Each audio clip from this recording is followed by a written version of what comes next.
Hello, students. Good morning. We have done compound sentences and now we will start complex sentences.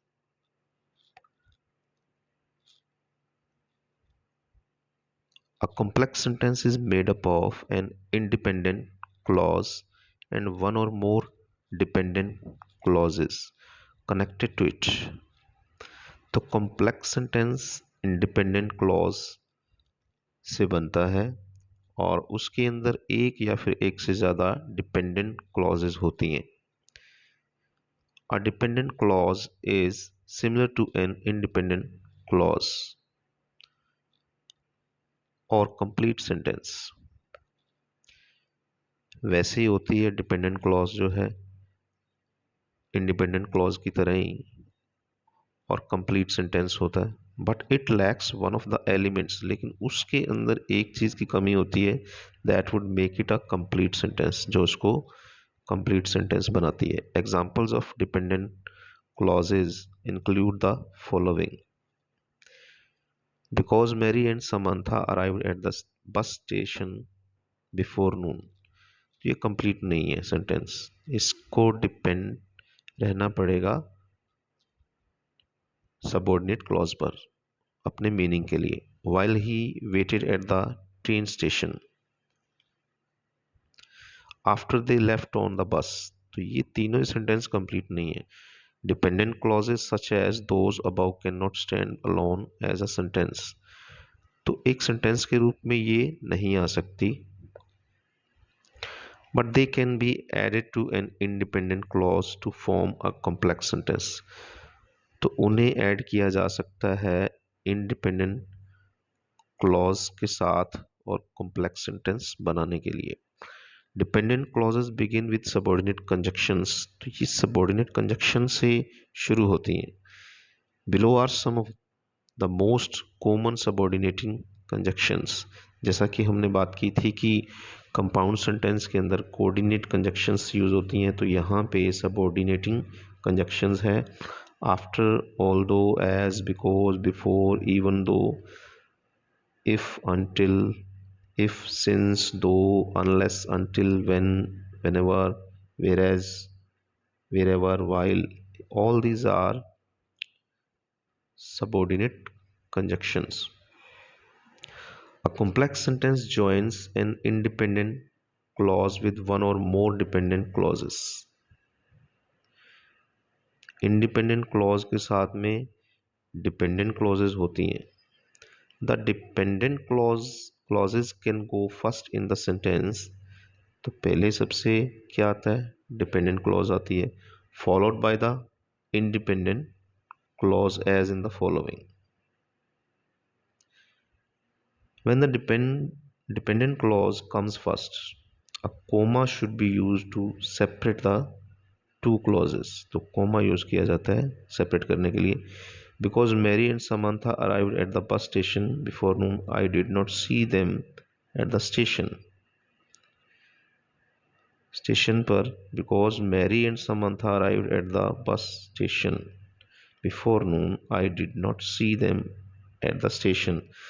तो two sentences हैं, coma use किया गया है और because का यूज़ किया गया है. तो because as a coordinating conjunction है यहाँ पे. और दूसरा sentence I did not see them at the station. While he waited at the train station, Joe realise that the train was late. ये नेक्स्ट सेंटेंस देखिए, जो रियलाइज दैट, वाइल का use किया गया है. After they left on the bus, Mary and Samantha realized that Joe was waiting at the train station. तो यहाँ पे Mary and Samantha realized that Joe was waiting at the train station. After का use किया गया.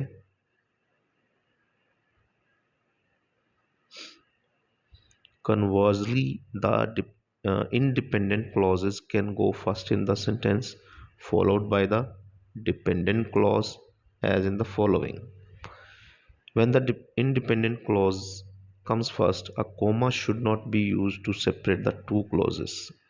देखिए यहाँ पे कहा गया है कि जब सबऑर्डिनेट क्लॉज पहले आती है, मेन क्लॉज जो है इंडिपेंडेंट क्लॉज, उसके बाद कोमा का यूज़ नहीं किया जाता सेपरेट करने के लिए। पीछे हमने कोमा का यूज़ किया है क्योंकि यहाँ पर वो क्या कह रहा है, पहले डिपेंडेंट क्लॉज अगर आती है तो कोमा का यूज़ करते हैं, लेकिन अगर डिपेंडेंट क्लॉज इंडिपेंडेंट क्लॉज जो है पहले आएगी तो कोमा का यूज़ नहीं करेंगे,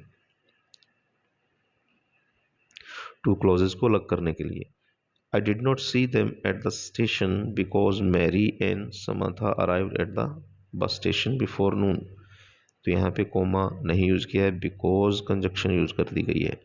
जो realise that the train was late while he waited at the train station, तो बीच में वाइल आ गया है और कोई कोमा यूज़ नहीं है। Mary and Samantha realize that Joe was waiting at the train station after they left on the bus, तो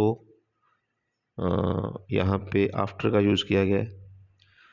Complex sentences are often more effective than compound sentences because a complex sentence indicates clearly and more specific relationship between the main parts of the sentence.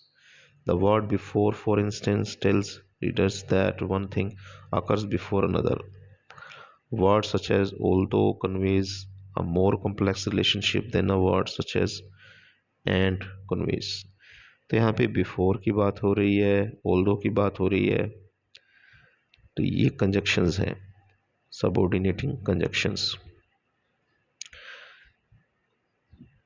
The term periodic sentence is used to refer to a complex sentence beginning with a dependent clause and ending with an independent clause, as in while he waited at the train station जो realized that the train was late।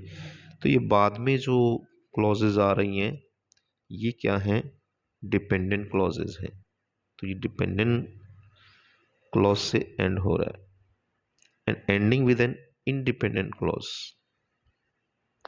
देखिए क्या कह रहा है वो, the term periodic sentence is used to refer to a complex sentence beginning with a dependent clause and ending with an independent clause, as in while he waited at the train station Joe realized that the train was late। तो beginning किससे हो रही है, dependent clause से, जो पहले हमने sentences किए थे, जैसे कि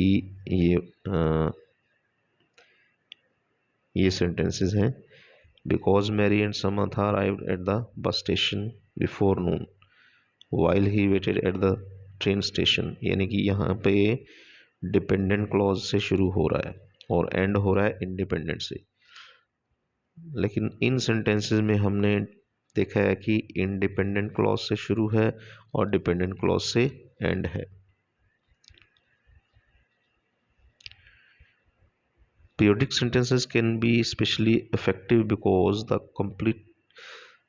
completed thought occurs at the end। तो पीरियोडिक सेंटेंस जो होता है वो एंड में कंप्लीट होता है, उसकी थॉट जो, उसका मीनिंग जो है एंड में क्लियर होता है। So the first part of the sentence can build up to the meaning that comes at the end। When a dependent clause is joined to an independent clause, it forms a complex sentence। तो जोड़ा जाता है जब dependent clause के साथ independent को, तो ये कॉम्प्लेक्स सेंटेंस बनाता है। तो मेनली आपको ये पता होना चाहिए कि जो कंजक्शंस यूज़ होती हैं इसके अंदर वो सबऑर्डिनेटिंग कंजक्शंस हैं, और ये सारी कंजक्शंस ये हैं, after, although, as, because, before, even though, if, since, though, unless, इनसे जो है कॉम्प्लेक्स सेंटेंस बनते हैं। The dependent clause can come either at the beginning or the end of the sentence. For example, तो पहले भी डिपेंडेंट क्लॉज आ सकती है और बाद में भी आ सकती है। पहले आएगी तो कोमा यूज़ करते हैं हम, और अगर बाद में आएगी तो कोमा का यूज़ हम नहीं करते। When I come home I will eat dinner, देखिए वैन का यूज़ कर दिया है पहले ही, तो कोमा यूज़ किया है, तो ये डिपेंडेंट क्लॉज पहले है और बाद में जो है इंडिपेंडेंट क्लॉज यानी सबऑर्डिनेट क्लॉज है। If you sell the most cookies you will win the prize. तो यहाँ भी कोमा का यूज़ किया है इफ़ पहले आया हुआ है।